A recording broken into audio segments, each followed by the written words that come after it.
start again. I got bug spray in my eye. Jesus Christ. So I'll rerun the open.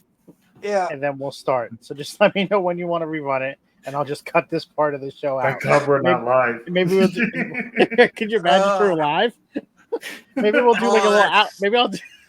Maybe I'll record this separate and do like a little outtake as a short. It's a blooper on Patreon exclusive. A YouTube short blooper of what happened before the show. Oh, it fucking stings, bro. Like, sorry, I get some water. Hang on. We just come back and he's like this. I was like, what the fuck happened? Oh, I can't end the recording. If I end it, we have to go to a different room. Thank God we're not live. Jesus Christ. I'm glad my pain is entertainment, fuckers. It's not your pain. It's just the situation. It's just hilarious. All right, go ahead. Fuck. All right. Take two. Sucks so much ass. Here we go.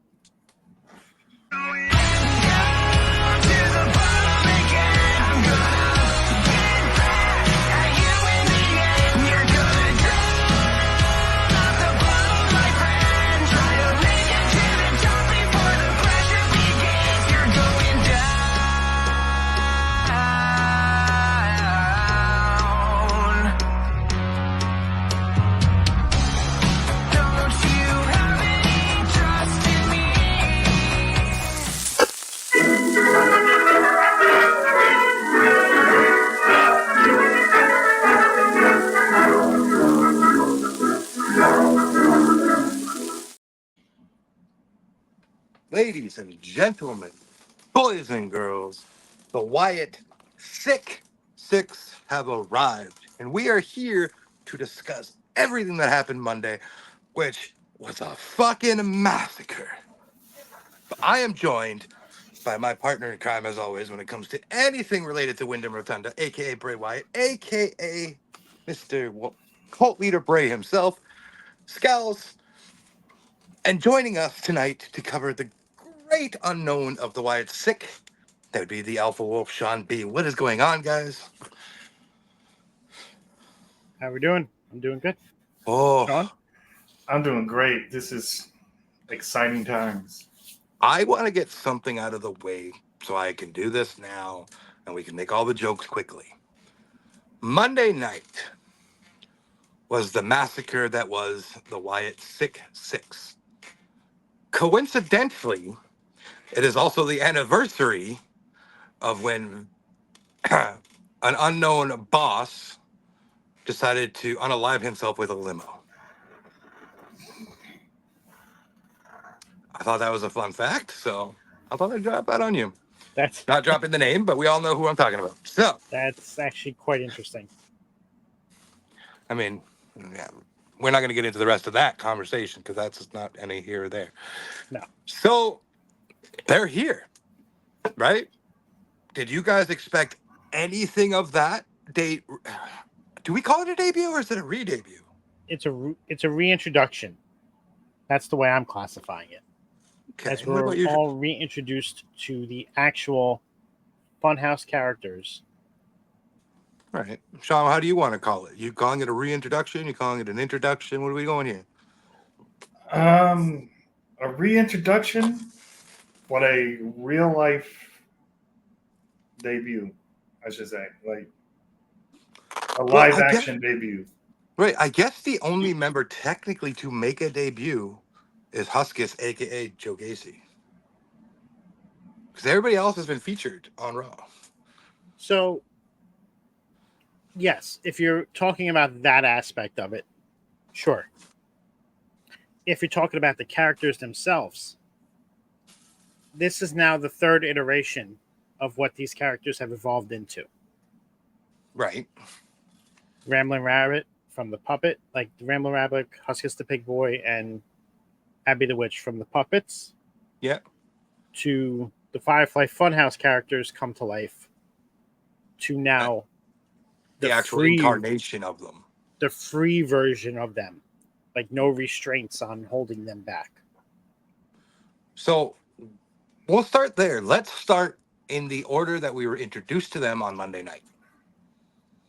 Okay, let's go with that order. Lights go out after Jay's yeeting.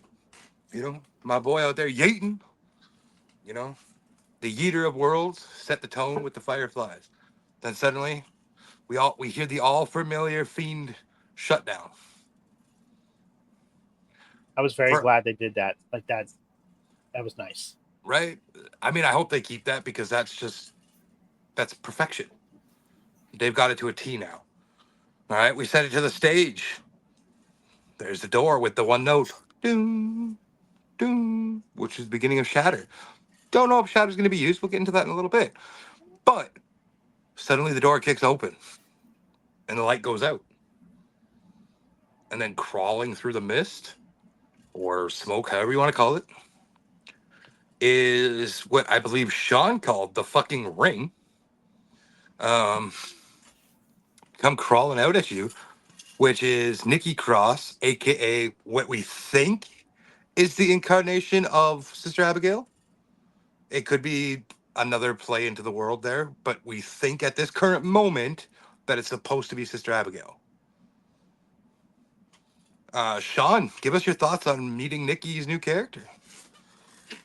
Like I said on Monday night, she looks, and I'm saying this in a good way. She looks disgusting, like in a horror movie way. Like you look at a horror movie monster, and when it's really well done with the makeup or the mask, something you go, they look disgusting, but in a horrifyingly good way. Like you're excited to see this what do you call it? Abnormality or like whatever you call ghosts or whatever, like The paranormal. the paranormal ab whatever the fuck is called. It looks great. As soon as I saw that, I'm like, oh shit.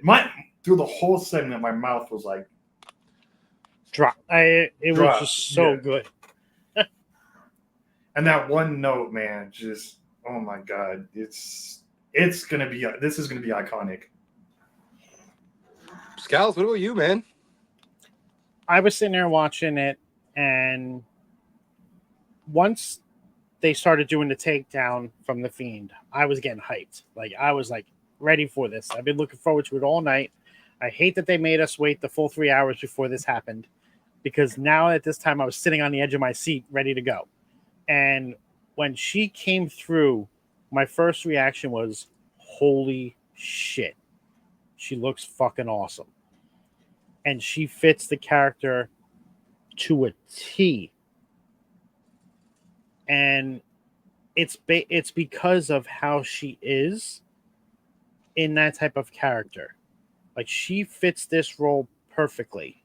She's easily cast typed as the psychotic lady, right? Well, because you have her from Sanity. Then you had what she was doing on Raw before she disappeared. And we'll get into that later on how the characters tie into who was playing them. Right. But I just loved her. And then she didn't do anything. All she did was this. Yes, all she That's did was it. point. All she did was point. And then we went on a journey. And the story was told. For me, man, once that door kicked and I seen something crawling, not even gonna lie, I was like, "What the fuck is that?" Like that was my first like. And then what I like to call, and I said it on the table spot Monday when I was in the comments, it kind of gives me a Leatherface meets the Ring vibe with the way the mask is. But like you guys have said, it's the perfect character for Nikki. It shouldn't grow stale because there's so many elements to it. Different variants you can pull, like the good witch, the bad witch, the in-between witch, right? Like there's lots to it. So for me, I'm here for it. I love it. I love that we have Sister Abigail, what we think. I keep saying it like that just because I don't want to say that for sure, and then we look like idiots down the road. We're just saying, we're saying this is who we think. Yeah, right now that's we who don't think actually Nikki know is. because they haven't said anything. We don't even know if this is really a name with the Wyatt Sick6. Like we don't know if that's the actual name, but we do so know this is the logo, and this is who we think they are. Right. I mean, it's pretty easy with the rest that we'll get into in a minute. But this one is the off one, right? Because there's Sister Abigail, and then there's the other element to it. So yeah, I love what they did with Nikki. I mean, the dirty dress though, like that's wicked, man. It's like she came back to like from the ground, or she's been sitting in a shelf for years. Well, I mean, Sister Abigail was buried, Right. so it could definitely tie into that, which I love. Right.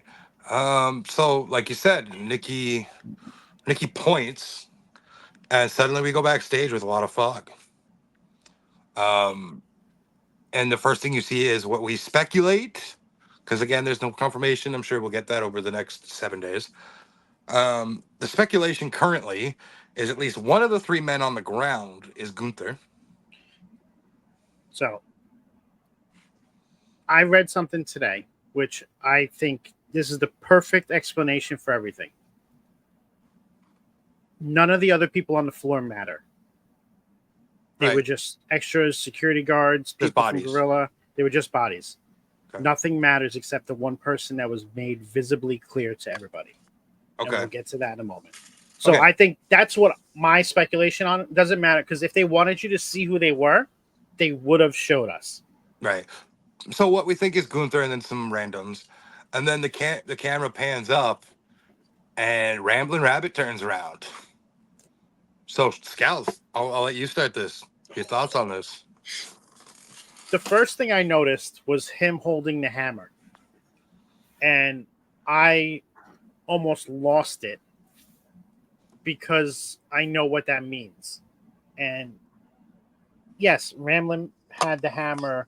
Bray Wyatt had the hammer that he squashed Ramblin' Rabbit with. So there's the tie into that. But this wasn't that hammer. This was the hammer to honor his falling friend, his falling family member in Luke Harper, a.k.a. John Eber. And seeing that on the screen almost made me lose it during this segment, because I love how they honored him and Bray throughout the entire segments. The thing I noticed that somebody pointed out too with the rabbit mask is there was a mask on the back of it that paid tribute to the Bludgeon Brothers, Luke Harper's mask as well. Was it on the back of it, or was it on his jacket? Because that's what I heard. I heard it was designed into the jacket. It might have been, because I saw someone say it was the back of his mask. Yeah, I've seen both. Yeah. I don't think you really could have seen it on the mask, so to me it makes more sense to have been on the jacket. But we'll have to find out more information on that. What I've noticed about the hammer too, it says "help" on it as well. So I'm wondering what the fuck that means. Like, I can tell you what that means. Ramblin' Rabbit always used to hold a sign that said "help." Oh, right. In the Firefly Funhouse, like whenever he was out of the Firefly Funhouse and he was behind the people, like when they were doing the puppet watch and the puppet sightings, he always had a little sign that said "help." Until Bray caught him, and then Ramblin' Rabbit went bye-bye.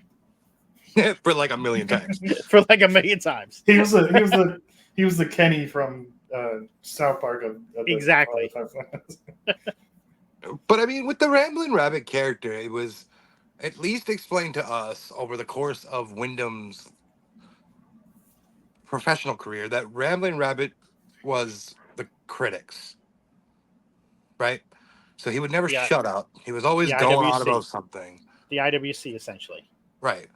Fuck the IWC. Anyways, I don't know. I love the mask. And I said this to Scalz, Sean, and anybody that knows me knows Scalz. I know you're a big Wyatt fan too, but not maybe as deep as myself and Scalz.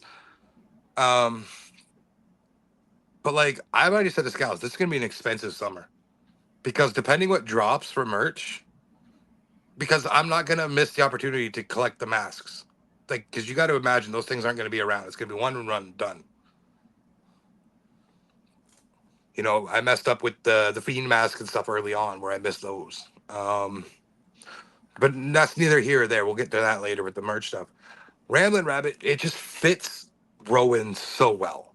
because, you know, in a sense, Rowan was the more outspoken one with just talking. Like Bray spoke, but Bray spoke in what I like to say riddles. And Brody slash Luke Harper slash John Huber never really spoke, other than yeah, Hmm. right? So Rowan being the voice, Ramblin' Rabbit, it makes sense. And having that beard come underneath, I don't know if we're gonna get Eric Redbeard or we're gonna get Eric Rowan or maybe a new name in general, but it'd be Eric something. Maybe Eric Wyatt. We don't know. But I love this for him. I'm glad he's, and I know people use this term all the time, but I'm glad he's home where he should be with Taylor as a family. With that Yeah, said, this character for me as a human, I can't wait to see it.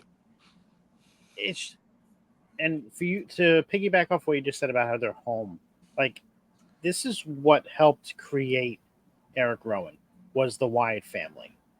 Right. And for him to be able to come back and continue the legacy of Bray with Taylor, it has to mean so much to both of them. And I everybody's like, oh, I hope that they do this right by Bray. They do everything. Yeah, we'll cover that They're not. in a Yeah, minute. they're not.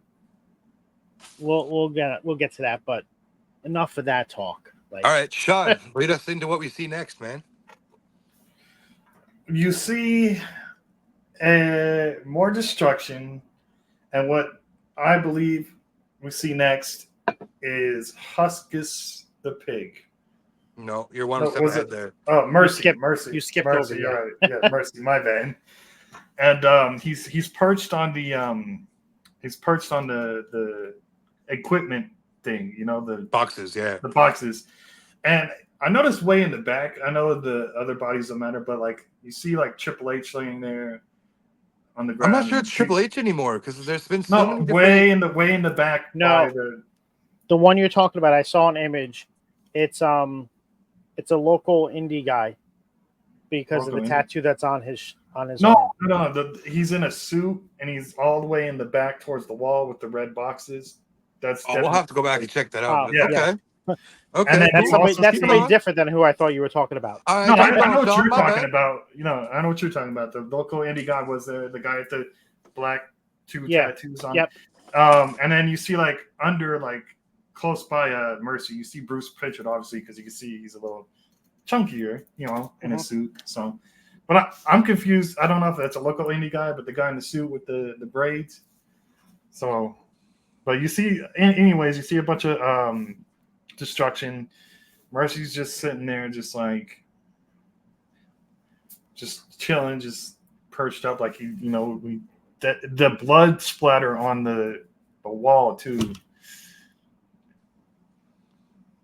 Just the man. way that they did all of the special effects inside Gorilla to Right. get this was just, it was so amazing on how they did it. I was in shock when they went back there and they showed that. Like, was not expecting it. Like, I'm just excited to see how they play off everybody being pretty much unalived. like, how are you gonna tie that into next Monday? Like, is Chad Gable like? What's gonna happen with Chad Gable? That man had a freaking. Well, that's what we're gonna have to see. Yeah. We're gonna have to see what comes of that. And that's going to be getting to the next person we see. But Well, Shadow. hang on. No, I know.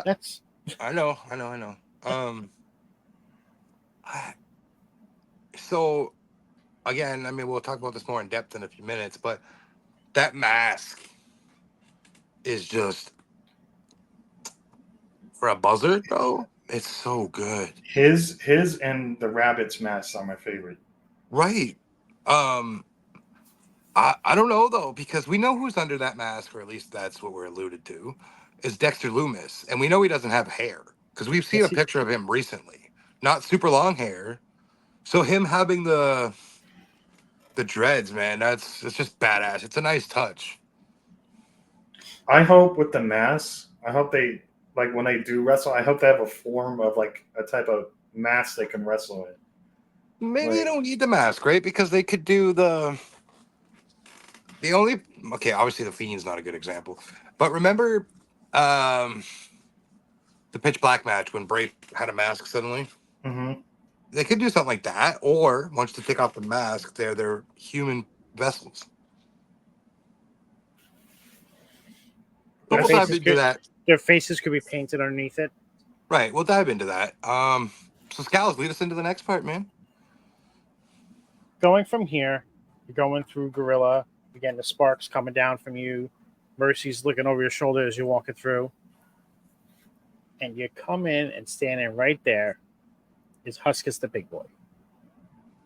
And you look down on the ground, and there's clear as day Chad Gable still wearing the same gear he wore tonight. This, to me, Huskus the Big Boy, his mask was probably the most simplistic out of them all, but it was so well done. It was the perfect fit for the person who we think is behind the mask. Which would be who, sir? Joe Gacy. Given the tattoos, I believe that's who that would be. My notice on the, I mean, I think we noticed this a little bit later, but they had the red ring on his nose, Mm-hmm.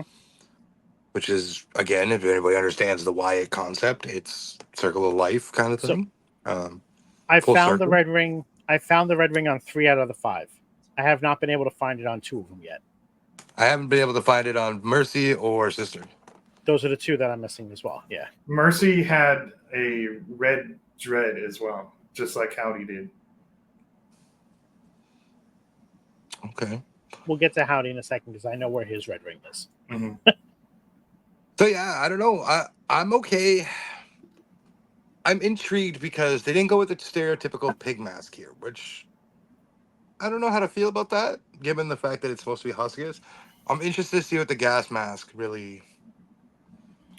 I think Mike said it on our podcast that it looks post-apocalyptic. That would make sense given their massacre-ish thing. I could see why that would be. Yeah. I'm not a big fan of Huskus the pig in general. So this to me it's a solid. Don't get me wrong, it's solid. But I'll see what happens with him. What about you, Sean? It's simple, but I like it. I like if anybody can wrestle in one of these masks, it's definitely going to be Huskus and maybe Abby. So because they're just the most simplistic ones. So I don't know. Like I hope we don't have to wait till next Monday to see him again. I hope we get him on Friday as well. Well, we'll get to that in a little bit because I have a thought about that. We're I almost had to- done here, boys. Yeah, I know. We're I had to almost done stop. with the I had to stop characters, then myself. we got some theories. So that leads us to the what I like to call the main event.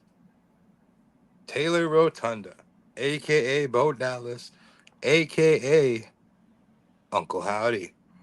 And my God, that pop when he comes in and he's just like this. And then he does his little wrist flick and coming into the picture. Dude, the new mask is so good.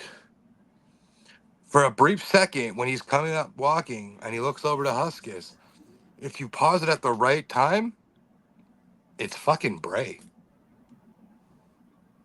Like legitimately. I understand they look very much alike. We've seen that in the past. But I'm not gonna lie, and I tweeted this out. This is the only thing I've really said on the Uncle Howdy situation anywhere. For a split fucking second Monday night, for a split second, I was like, oh my God, it's Bray. Mind you, I know it wasn't. Y'all can chirp in the comments if you want, that's fine. But for a split second, my heart went, oh my God, it's Bray. But I'm here for it, man. I'm so proud of Taylor, and I'm so proud of where this is going to go. But I'll let you guys discuss Uncle Howdy first, and then we'll get into our theories and discussions about it. So, Sean, tell me, how you feeling about Howdy, bro? Oh, I don't know. I love it. I'm saying I love it. But I don't know because it's so good. It's like everything was so. I mean, when he came out, and you see the videos of people cheering, "We're proud of you, Taylor," and all this stuff, the crowd, and you could just see that he almost breaks this face. Like he knows he made Wyndham. He knows he made Bray proud. Like he's like this. The smile is like, I'm doing this for you, Bray. Um, so I love it. I love how he looks. I love the new mask. I love the wrist flick was so like freaking cool. It was just like just suave. Like I'm not sure if we were even supposed to see that smile because I'm 100% convinced that is a genuine, oh my God, I am so happy moment. yeah. Like I feel so good for Taylor. Like he deserves the standing ovation that he got last night. Yeah. Or Monday night, yeah. Or Monday 100%. night. Sorry, Monday night. Yeah. Scalz, your quick thoughts on this before we get in? I love how they changed his mask, Fucking because to me, what they did now was make him one, be able to wrestle in that mask if he chose to, and two, it's more of an homage to the Fiend character with that type of mask that he had. So I'm thinking we might get Bo with a dual personality like Bray had from this, based Okay. off of this mask, the way that they did the mask. I'm loving the dreadlocks that they did on Gacy's, on Mercy. Like I love how they added that in there, because that again was a tribute to It's a symbol of Bray. Yeah. right. And I love how they made those things throughout the entire night with these groups, with the group. Uncle Howdy had the red ring on top of his hat, and I love that little tidbit. This entire segment was perfectly done. So, two last notes. No, it's the last note for this part, and then I'll start another conversation. There also was the right hand. Instead of saying he hurt, it says Bray, which is a nice, but it also could lead into something I'll discuss in a bit. Now, first and foremost, before we get into our opinions and theories, keep in mind these are our personal thoughts, opinions. We're not shitting on anything. We're just giving what we think this is going to be, how we think this is played out. First and foremost, this is for all the people saying, oh, they're just mocking, or not mocking, they're just taking advantage of Wyndham's family, Bray's family. No, they're not. And here's why. If Taylor Rotunda and Mike Rotunda, not Micah, Mike, aka IRS, has signed off on this to go forward, y'all need to understand that this is what they're going to do. This isn't WWE capitalizing, because WWE would not have bought Taylor back until he was 100% confident in doing this. That's why it took so long to get where we are. We're in June. Everybody expected him to come back in January. You had to let him grieve. Secondly, they're just monetizing him. Keep in mind, a lot of this, yes, I understand it's a different thing than Wyndham himself, but a lot of this probably will proceed to his family and his children. So, and one more note before we get into discussion. If Taylor did not feel like this was going to work, he would not have even attempted it. Because I feel Taylor understands the legacy that Wyndham left behind and understands that he cannot afford to let this fail. So, and if he does feel like it's failing, I can guarantee, I will say on my own personal opinion, that Taylor will pull the plug and we'll never see any of this again. Because he's not going to let that fail as a legacy towards his brother. 100% will not let that happen. I agree. And I don't think Triple H will let that happen either, because the legacy of Wyndham means too much to us fans and the family and the company. That being said, Sean, what kind of theories you got going on in your little head there, bud? Man, I saw some theories about, like, I know we talked earlier that saying that, you know, they were just extras, but think about it. I saw theories floating around that everybody that was seen in there that you can definitely was recognizable, like obviously Chad, Gunther, turned their backs on family. Uh, Chad obviously with the Alpha Academy. Gunther, you can even say him and Ludwig turned their backs on Giovanni. Um,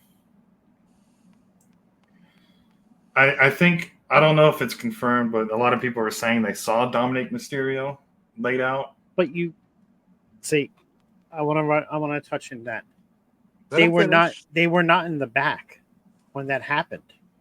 They were being chased by Braun away from there. So the people that saw Dominic Mysterio, Braun Strowman, because people are saying he was laid out back there, there's no way they could have gone back there that quick to be part of this when Braun came out to the ring and chased them away. I'm just saying because like I heard the theories were that it has to do with, you know, everybody that turned their backs on their family, like, you know. I've heard that theory too, man. Mm-hmm. I don't know. But continue, please. No, that's what I pretty much heard. Like, so like the guy that everybody thought was Carmelo Hayes debunked it. He's like, it wasn't me, you know, it was some. But I feel like he's I don't know, that man's, you know. What? But why would Carmelo be there? He's on SmackDown. Yeah, that's true. That's what I'm saying. People thought it was Carmelo because, you know, obviously he turned his back on Trick, but yeah. So I don't know, man. Just it's interesting that the way they had certain targets and I think this is going to be completely unhinged. Like, I love To it. continue what you were saying, though, the only target that was ever mentioned throughout the entire QR codes was Chad Gable. And they specifically said, you stop saying thank you. yeah, That had nothing to do with him turning his back on his family. It was him forgetting who he was and going against what he was all about with the thank you, all of that. So I don't, all these people want to say that these people were back there, that it's based off of what you were saying, which I've seen out there as well. I don't think that's the way that they're going with this. Things will happen when they want it to happen. It's not going to happen when the fans want it to happen. And that's what a lot of these people that were speculating on this don't seem to understand. Is this whole story is going to take time. They're not going to rush anything. You'll know who the targets are. And it was made very clear in this attack who the target was, because he was the only one that you saw clear as day with a light shining on him. So to me, everybody else back there was just a casualty of war. It was the massacre. They had to go through all of them to get to Gable. I mean, given where Howdy was standing, I mean, they didn't really have to go through anybody. Well, it was at the end. Like that, they all went through him. I just want to point out that we got a backstage segment earlier in the night with Drew to show that Gorilla was totally fucking fine. Right? Mm-hmm. Like, it was in one piece. There was no carnage yet. I think that was done on purpose so that way we could see it before and after in the same night. And if I remember correctly, the lights in the room at the time, I don't know, they weren't red and blue. So the lights in Gorilla, I think, hint at the Wyatts going to Raw and SmackDown, because like I pointed out to somebody, Raw would have things for Nikki and Rowan. Nikki with the women's division. Rowan's last opponent in WWE, Drew McIntyre. With the stupid spider. Now, you go to SmackDown. Howdy's probably got some issues over there. I'm not quite sure. Don't remember. But Loomis has some unfinished business on SmackDown. Indy Hartwell. Indy Hartwell, Johnny Gargano. Gase is the only wild card. Gacy could be the one time to go down to NXT because he's got unfinished business with Ava. Or on Raw because of Dijak. There you go. But you know what? Did you see Howdy all the way like throughout the show? He was up in that corner in the stands. I've seen it, but I'm not quite like I just seen what you've seen, and I'm agreeing, but at the same time, I'm not quite sure it was him. But I am because of the outlook. Like it fucks with your head. Yeah. What if The outline looked like Howdy? right? What if they do go to SmackDown and one of their targets? I know it's too early, but even though one of their targets is Cody Rhodes, because remember there was a rumor, before we found out Bray was sick, that he was supposed to enter a program with Cody Rhodes. It could because Cody what represents the establishment right now, being the biggest champion in the company. And that's what they're after. They're breaking down your false idols. Right? So that could be. I mean, I'd be here for it, but we're not going to see that maybe unfold for maybe till September-ish. Yeah, maybe. But I'm just saying, like, one of their, like, because I know the rumor was they were planning to have Bray in some capacity to have a feud with Cody. There was a lot of feuds left on the table with Bray, unfortunately. See, I think we are going to get to see them going to both Raw and SmackDown because that's where we saw all the QR codes and all the hints and everything else. Right. It was on Raw, though, where they were more featured and that it was mentioned by Michael Cole, everything about here. Oh, there's the code again. Like it was, so I think Raw is going to be where their main stopping grounds are, but it would not surprise me to see them on SmackDown. I don't think we're going to get NXT yet because there was nothing leading up to this that showed NXT. And this is such a great group that they can have feuds with similar kind of style factions like that and the Final Testament and even the Judgment Day. There's so much potential. Imagine the promos between Howdy and fucking Karrion Kross. Just the mind games they'll play with each other. Well, because we know Howdy can talk. Yeah. Now, I guess my question is, because we're going to call a spade here, respectfully, Taylor's not known to really be a strong wrestler in the latter years of his personal career. He was great in NXT, but on the main roster, he wasn't. Maybe it's because he wasn't utilized properly, but he felt like a flatter wrestler, right? Not disrespecting Taylor at all. Gacy's body of work very similar to Bray, where he's a big body. He doesn't necessarily do all the clean wrestling that people want to see. Rowan is a powerhouse wrestler. We know that. Nikki can wrestle. We've seen it. She's a former women's champion. My question mark is Dexter Lumis. From what we have seen, he's the more technical one out of the group, the technical wrestler. So he can probably he can go with the best of them. Yeah, the ring. That's my question mark because I haven't really seen much of Lumis wrestle. Right? I'm not. I know you haven't seen much of him in NXT or on the main roster. Go watch his stuff before coming to WWE. TNA. Okay. In TNA, you'll be pleasantly surprised with what he can do. Speaking of Dexter Lumis, I saw a video that ties into long-term storytelling. I know you guys probably saw this, but it's backstage or Indy. It's Dexter shows Indy, and I forgot who was interviewing that. Probably, I think it was Renee was still there. Um, he had a picture of his family, and Indy was like, "Who's that?" And it was revealed to be Nikki Cross. And then you see Nikki Cross running off in the distance, like after they call her out, Nikki. Like, so it's interesting to see how long term this has been going on for. So, Shadow, you want to get into that? Is that a good Uh, segue to go into that? yeah, continue it in. Go ahead. Okay. So, I think these seeds have been planted for all these members of the Wyatt Six for months, if not years. So, let's start with Nikki Cross. Everybody's like, well, how does she fit into this? Because I've seen it over the last 2 days. I'll explain how this happened. So remember when Alexa Bliss joined The Fiend and Bray Wyatt into the Funhouse?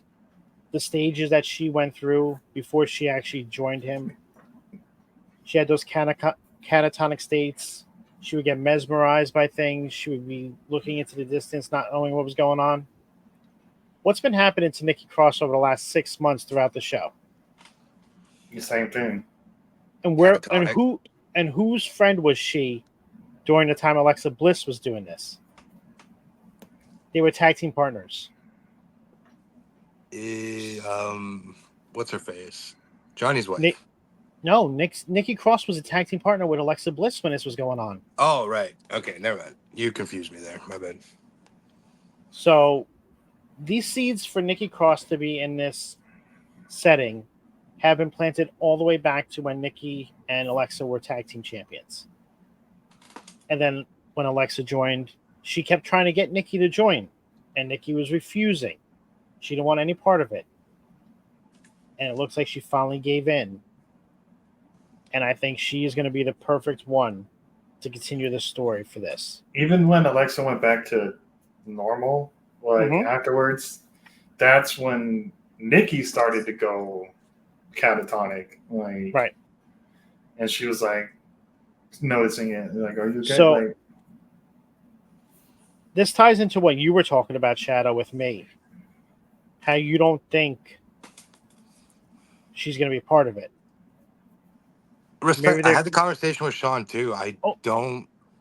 Maybe there can only be one at a time, and the entity went from her to Nikki. Or I was thinking about this a little bit earlier when I was driving home.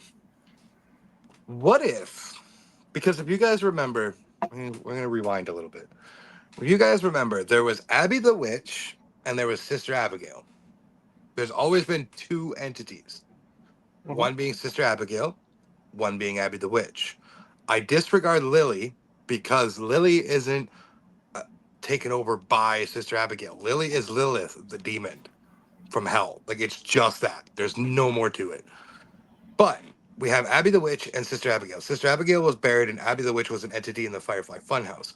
What if Alexa does join, we have Nikki as Sister Abigail, which is what we think it is now, and Alexa portrays on and off the dual personality as Abby the Witch / Alexa Bliss. So what if she's Sister Abigail, Nikki Cross, and all these things are brought to life, right? What if, in some way, Alexa's Bliss is like the Abby the Witch kind of voodoo doll? Like, yeah, that's what I was saying, basically, right? Yeah, like a voodoo doll. So, like, when Nikki Cross isn't wrestling, they'll have Alexa Bliss wrestle. Yeah, like that's what I mean, right? Like they could run them off each other. Yeah, or even have them run as a tag team for tag team championships. You know, They could. I mean, they're both very skilled wrestlers, so it could work. That this group is going to be dominated no matter what. They have to be. Like, I see them being dominant as fuck. They don't necessarily need titles, of course not, but they're not going to be losing for a long time. If they do this properly, because we're not going to do the same mistake we did with the Fiend. There's no shot this happens. Right. If they want to book them properly, they have to book them as like the Kane and Undertaker of the 90s, where, yep, they're going to suffer losses here and there, which is fine, but they're going to be winning, being protected. And I put quotes around protected. So that way the characters still have that full momentum. And if they lose, they're still going to look strong in the loss, but they're not losing to lose like Goldberg flattening the Fiend. With the rumor of Bad Blood coming back, make that their pay-per-view too. Make Bad Blood their fucking pay-per-view. Yeah, you could do that.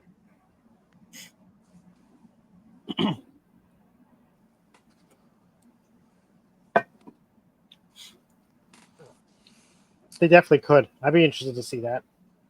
This is a perfect time they debut too, because I love that Triple H is allowing blood again, like to be seen on TV.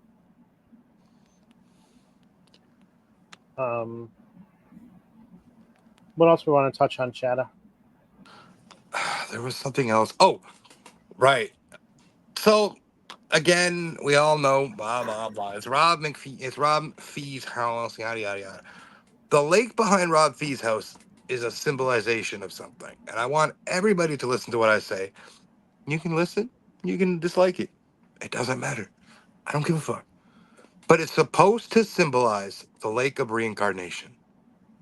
Because I've showed everybody that will listen the shot of the screen of the shot of the lake of reincarnation with the Hardys at it and with Uncle Howdy at it. Very similar. What if Uncle Howdy, because remember, one of the QR codes was how to bring a puppet to life, right? Key Mhm. point here. What does Matt Hardy do? Because I've heard the oh well, maybe they're just possessed by their spirits. No. I think what happened is, like the broken universe, the vessels have moved on. So the spirit within the vessel of the puppets has now gone into the vessel of the humans. I play into the broken universe a little bit because Matt Hardy has not hidden the fact that he could potentially be involved in this somewhere, somehow. Also, Oh, Matt Hardy and Jeff He's even Hardy are acknowledging it.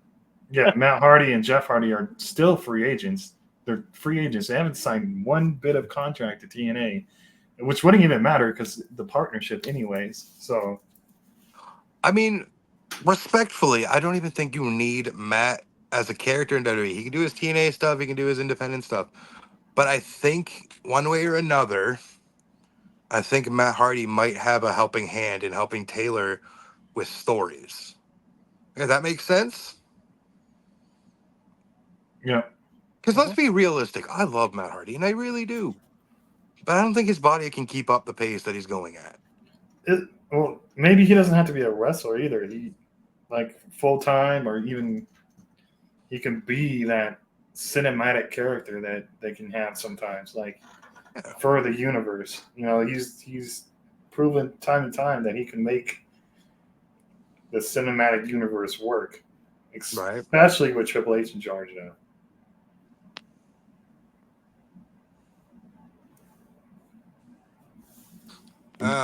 I don't have any more that I really want to dive into tonight because we still have to see how this unfolds. I will not, and I refuse to even try to guess where this is going, nor do I want to. I want to sit here and enjoy what is about to unfold because I don't want to guess what's next. I don't want to guess what are they going to do next. I'm at that point where this means a lot to me, where I'm not even going to try to find clues. I don't care. I want to watch it unfold in front of me. What I will say, respectfully, they did something Monday. They're going to hopefully do something Friday. Nothing at all should happen next week. Maybe the week after they can bring it to the international stage, aka Toronto Money in the Bank weekend. And yes, I am saying that partially selfishly because I am going. But I think if they stagger this, it'd be for the greater good of the characters. Because if you go boom, boom, boom, boom, boom, boom, it's gonna fall. In my opinion.